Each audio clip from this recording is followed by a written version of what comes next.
Please need to what she's saying. And I believe this is also applicable to also full-time students. Read every day. She mentioned a lot of vital points. I've listed a lot of tips how you can succeed as a student or become an elite student. If you watch the video is on this channel. You can go and check it out. I mentioned your association. She mentioned just now that she had a very good association. She mentioned past question. I was the queen of past question too. So almost anyone that has excelled academically, there are secrets to these things, and these things are not just perfect. Thank you so much, Mrs. Joanne Morrison. Thank you so much for being here. So I want to ask, what will you say is your biggest challenge? What was it like? Your biggest challenge in this whole journey? Failing. I didn't want to fail. Wow. There's a backstory to why I worked that hard. Wow. I don't get to talk about it a lot of times. It was both spiritual and physical. Wow. Okay. Before I got admission, like I said, I waited 5 years. My older cousin had an admission, got an admission, went to school. He failed in year 1, but he couldn't come out to say he had failed. So he had to stay in school for 5 years. Wow. Before we realized he actually failed in year 1 and he dropped out in year 1. Wow. Then another of my brother was in school. After 4 years, he could not go and finish up. Wow. One of my cousins that was so brilliant, he had to help someone write exam in school because of finance though. Basically, he needed the finance for something, so he helped someone. Then he was caught, and they were in between sending him out or making him repeat. But because he was a brilliant student and by divine intervention too, so they just had to give him like an extra year to repeat. So when I saw all of this, I realized that it might look that physical, but it didn't appeal to me as a physical trait. Yeah. It seemed very like spiritual. It was becoming like a pattern. Yeah. It was becoming like a pattern because the truth is, for the older generation before us, I think it was just two that went to school and all that. So for us trying to go to school now and having to break. Yeah. So it felt it was a battle. I didn't want to fail. I had so much confidence that if I made it through, every other person was going to make it through. Every other person was going to make it through.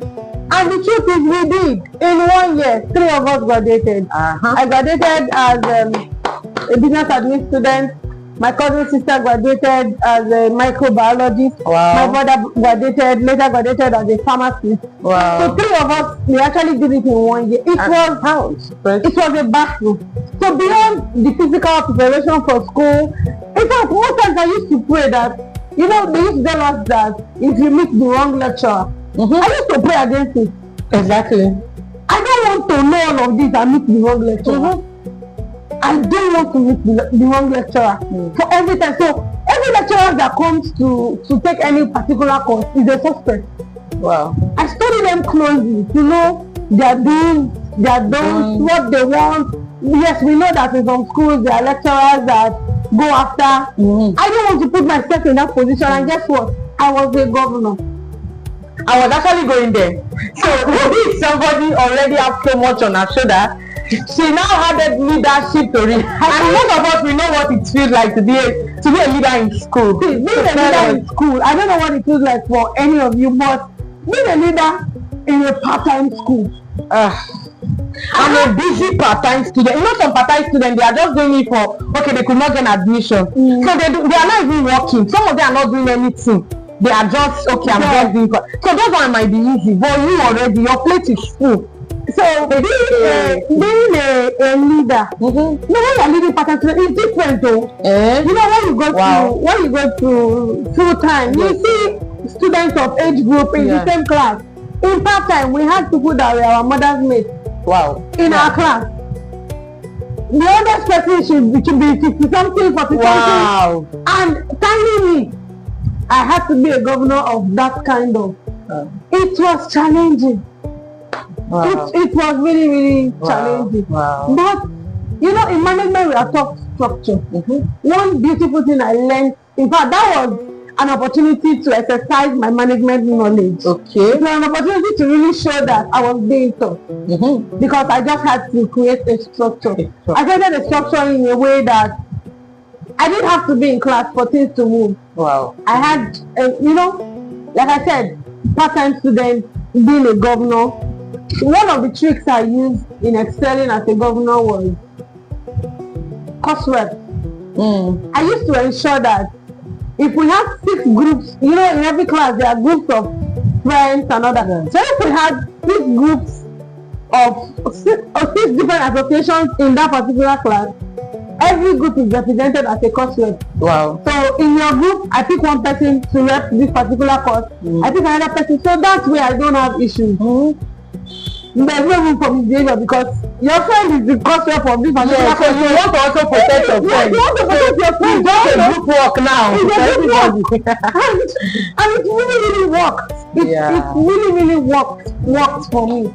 But being a governor in a part-time school, if I've been a governor generally, and for part-time, we had my MD, we were over 200 students in one class. Oh. Telling me, 200 students. Sometimes you want to give announcements, you want to climb. You shout, you scream. I think there was a point that if you want to give information, you have to lock the door.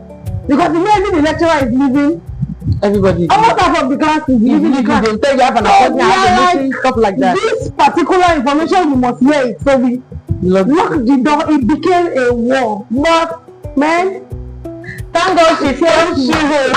Thank God. So I was actually diving into the part of when you talk about spiritual. So I know you to be a very, very dedicated member in the house of God.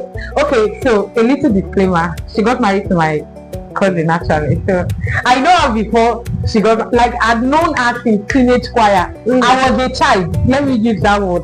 I was still very small. But I remember her. She had this friend also in church. I used to see them in the teenage choir growing up. Imagine how old I am now. Then I saw her progress even to the adult choir. She's in charge of the social media unit in church. Carrying plenty loads. Like, I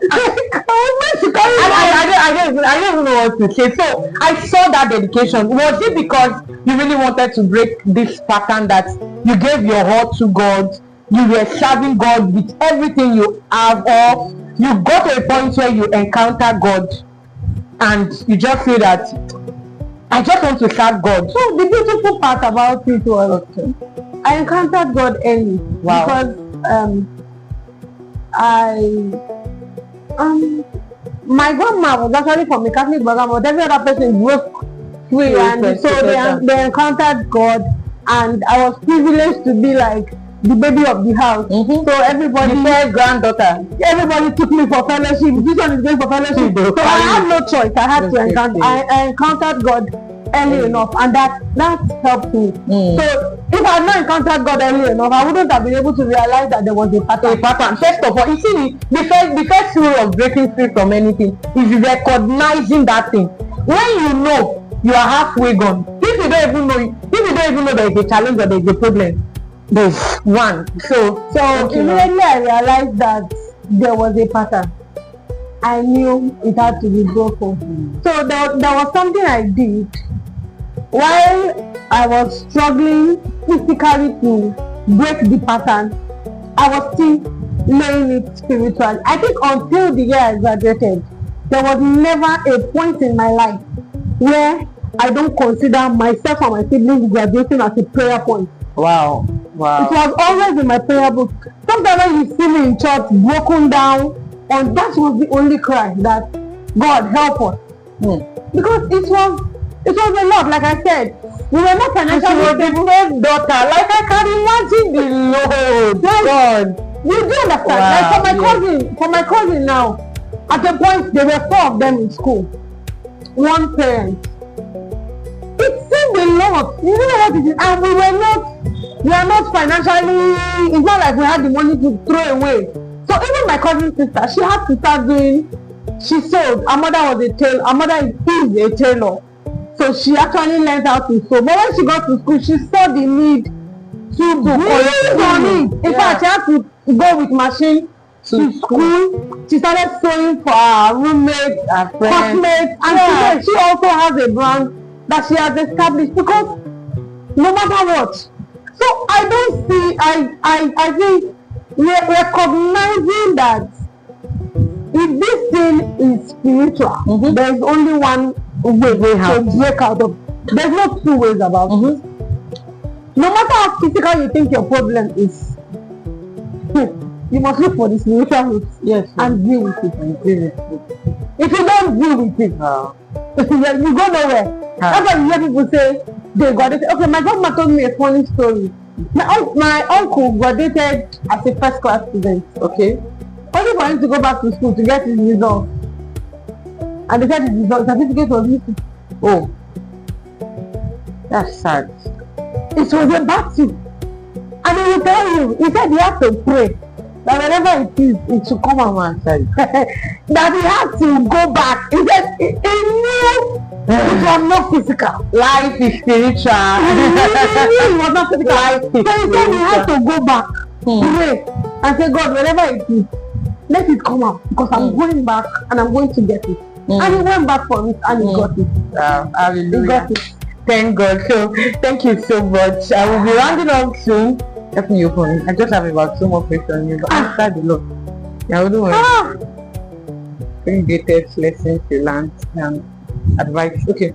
So what are the what are the 3? What will you say are the things you learned? Can you just share 3 greatest lessons in these years of being a part-time student, a working class? Now, of course, school is out of it. Now, there's family now. So, more like you're still carrying the 3 shoulder something. But what, in those your 6 years, 7 years, because child could added, I'm very sure.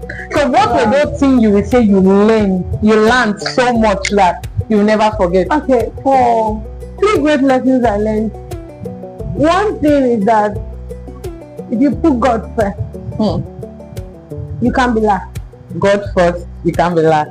Okay. God first, you can't be last. 2, if you must begin anything, be determined to pursue it to the end. To the end, be determined. If you must begin anything at all, no matter how little, be determined to pursue it to the end. I could have just said I did MD. And that's all. You have a certificate. I went back.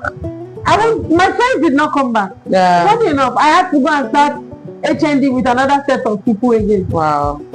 My friends did not come back. But I was like, I had to go back and finish this thing. It's not complete. No, somebody used to tease me, he would say, MD, short liquor graduate.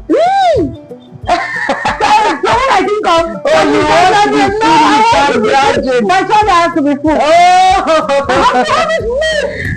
This is really Then the 3rd one. The 3rd thing is that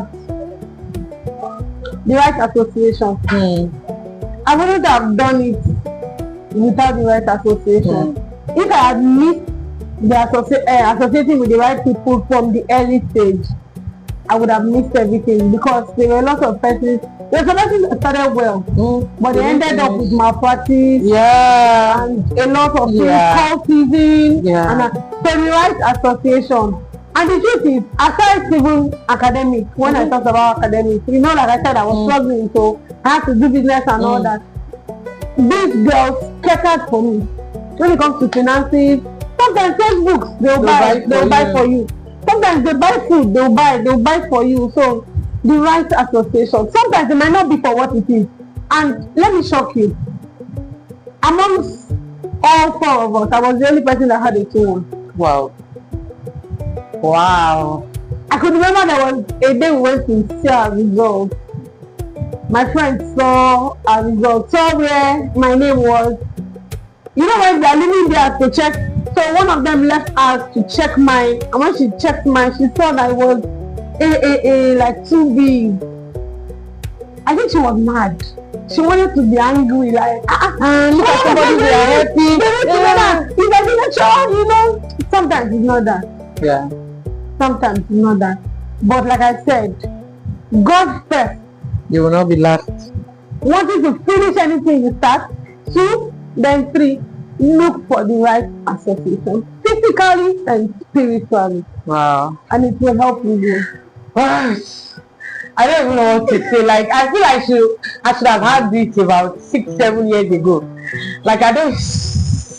Mama, thank you so much. Thank you. So can you just, yeah, before we round up, the last, any advice for an aspiring part-time student that has similar story like yours, or somebody already a part-time student but just needs something to encourage them to push on? Any advice for them? What and what should they consider?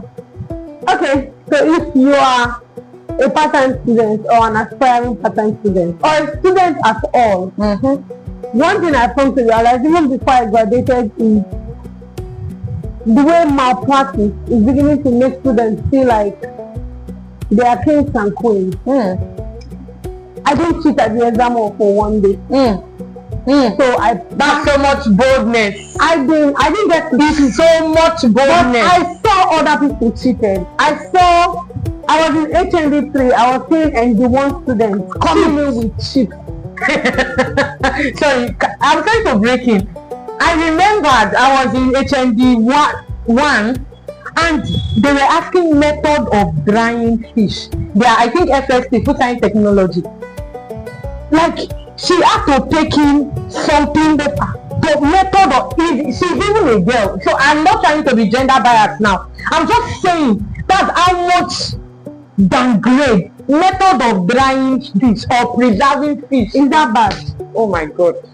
Examination malpractice has crept into the educational system and is trying to break it down. For me, if you want to go to school and get yourself involved in malpractice, that means you are not good enough to be there. You are not good enough to be in the academic space. You better you just go look for something else to do other than investing your finance in something that would not profit you into anything. So if there's any advice, if you are willing to do this thing called academic, do it to the fullest.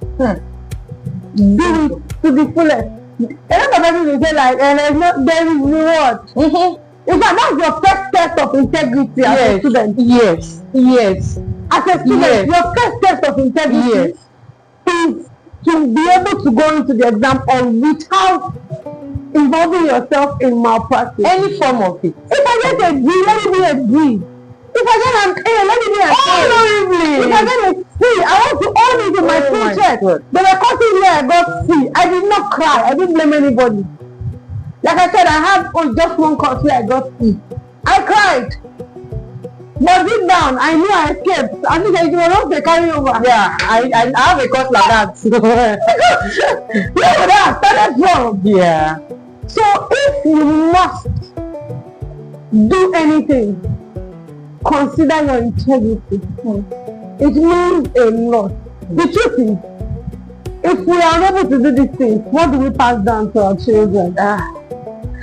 What do we really pass down to our children? What do we want to tell our children? How do we want to? I can beat my chest and boast in front of anybody that I went through school and I did it the right way. I didn't have to cut corners to do it. That's the truth. Because a lot of people feel like, not the exam, I mean an exam, I will scale through. But when they go for job interviews now, they ask them these questions.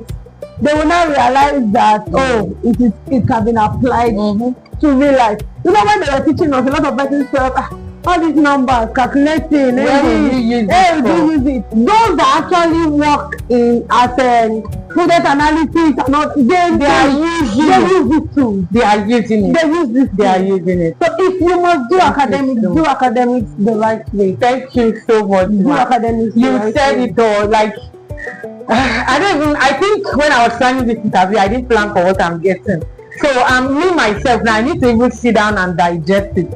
And so this is a message to everyone in the educational sector, especially the lecturers, the invigilators. Please, we are begging. You are crumbling our educational system. I can tell you, I saw lecturers even encouraging. I've been to the exam and you hear lecturers say, you didn't come in with anything. I've seen them. Please, the life of our children is at stake. Yeah. These are the next teachers. These are the next doctors. These are the next engineers. Our system is crumbling, and please, we are begging. let's do it well. I visited a secondary school and the principal, we want to do a sensitization, and he said, one of the reasons I'm accepting you guys to come and talk to these students is that now the passion for education has dropped. I could see this dissatisfaction in the principal's face. Please, we are begging parents, do not encourage this. Do not. Mama, thank you so much, ma. Thank you. Like, hey, my brother married treasure. Hallelujah. So thank you so much, ma. Thank you so much. Personally, I don't even know. I'm feeling somehow right now. Thank you so much.